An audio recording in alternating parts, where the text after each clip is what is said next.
6 ball dot খেললে out. 6 বলে out হবে দুজন ক্রিকেটারের এমন সব অদ্ভুত নিয়ম নিয়ে চলছে তুমুল জল্পনা। চলতি মৌসুমে বিগ ব্যাশে প্রায় শেষ, বাকি আছে শুধু ফাইনাল। বিগ ব্যাশ কর্তৃপক্ষের মাথায় এরই মধ্যে আগামীর 20 ব্যাক কিভাবে হবে তা নিয়ে চিন্তা ভাবনা চলছে। জানা গেছে টুর্নামেন্টকে আকর্ষণীয় করতে বড় ধরনের পরিবর্তনের পথে হাঁটতে পারে বিগ ব্যাশ। টুর্নামেন্টে দেখা যেতে পারে 1 বলে 2 আউটের নিয়ম, এমন কটি 6 বল ডট খেললে আউটও। কিন্তু মূলত কবে থেকে এই নিয়ম কার্যকর হবে এবং এই নিয়ম কতটা প্রভাব ফেলবে টুর্নামেন্টের উপরে, বিস্তারিত থাকছে প্রতিবেদনের বাকি অংশে। আগে 1 বলে 2 আউটের নিয়মের কথাই বলা যাক। 2 ব্যাটসম্যানের ভুল বোঝাবুঝি অনেক সময় দেখা যায় দুজনেই উইকেটের মাঝপথে আটকে আছে। এসব ক্ষেত্রে একজনই আউট হন। এক প্রান্তে স্ট্যাম্প ভাঙার পর আরেকজনের রান আউট কার্যকর হয়ে গেলে সেই বল ডেড হয়ে যায়। আরেক প্রান্তের ব্যাটসম্যান বাইরে থাকলেও আউটের প্রশ্ন আসে না। কিন্তু বিগ ব্যাশ কর্তৃপক্ষ নিয়মটি পাল্টাতে চান। ফিল্ডিং দল যদি 2 প্রান্তে স্ট্যাম্পই ভাঙতে পারে তাহলে 2 ব্যাটসম্যানই রান আউট হবেন। এরই মধ্যে নিয়মটি নিয়ে বিভিন্ন পর্যায়ে আলোচনা করেছে 20 ব্যাক কর্তৃপক্ষ। 1 বলে 2 আউটের পাশাপাশি একই বলে ক্যাচ ও রান আউটের কথাও নাকি আলোচনা আছে, যদিও এই নিয়মটি চালুর সম্ভাবনা ক্ষীণ বলে জানিয়েছেন সিডনি মর্নিং হেরাল্ড।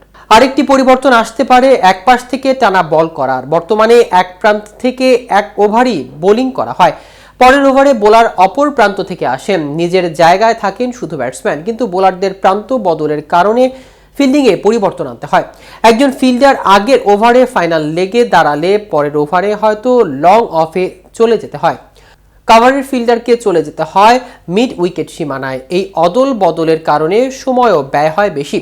আলোচনায় আছে এক প্রান্ত থেকে 6 বলে জায়গা টানা 12 বল চালু করা যায় কি না, এমনকি একজন বোলার চাইলে টানা 2 ওভারও করতে পারবেন, এমন কিছুও ভাবা হচ্ছে। তবে নিয়মটি কার্যকর হলে একটি সীমাও থাকবে। প্রতিটি দল এক ম্যাচে টানা 2টি ওভার বোলিং করতে পারবে মাত্র 2 বার।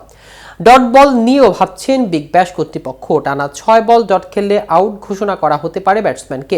বোলারদের জন্য থাকছে সুবিধা। কোনো বোলার যদি মেডেন আদায় করতে পারেন তিনি 4 ওভারে জায়গায় আরেকটি ওভার বেশি করার সুযোগ পাবেন। ফিল্ডিং করতে যাদের ভালো লাগে না তাদের সমাধানও দিতে চায় বিগ ব্যাশ। বেসবলের মতো শুধু একজন হিটারের ভূমিকা থাকবেন, যার কাজই হবে বোলারদের বেধড়ক পিটিয়ে ড্রেসিং রুমে চলে যাওয়া। এই নিয়মের কারণে বড় বড় তারকা বিগ ব্যাশে আসবেন বলে মনে করা হচ্ছে। তখন ক্রিস গেইলের মতো শরীর কম দাঁড়ানো ফিল্ডারকে মাঠের মধ্যে লুকানোর দরকার হবে না। আবার এমন কেউ তো থাকতে পারে ফিল্ডিং করতে যার ভালো লাগে, তিনি শুধু ফিল্ডিং করবেন। একাদশে শুধু একজন ডিফেন্ডারের কথা ভাবা হচ্ছে। এই যে এত সব পরিবর্তনের ভাবনা, সবই কিন্তু এখনো আলোচনায়। দলগুলোর সঙ্গে আলোচনার পর সিদ্ধান্ত চূড়ান্ত করবে বিগ ব্যাশ কর্তৃপক্ষ। তো ভিউয়ার্স, ভিডিওটি সম্পর্কে আপনাদের কোনো মতামত থাকলে আমাদের কমেন্ট করে জানাতে পারেন। সাথে সাথে নিয়মিত আপডেট পেতে কেটিভি ক্রিকেটের সাথে থাকুন। ধন্যবাদ সবাইকে।